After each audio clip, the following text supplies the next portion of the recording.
Hey everyone, welcome back to another tutorial video from Crazy Gamer. Today in this video we will be learning how to enter build mode in the Sims Freeplay application.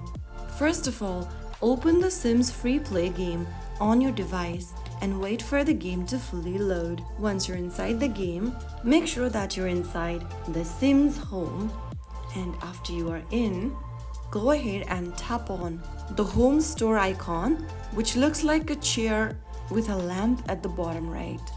After you do that, you will end up in the home store. Click on move and sell. You will then end up in the home store. You will see different tabs such as electronics, rooms, doors and windows, etc. Tap on any category to start editing your Sims house. And there you have successfully entered the build mode in the Sims Freeplay. If you found the video helpful, don't forget to like, share and subscribe. I will see you in the next video. Thank you for watching.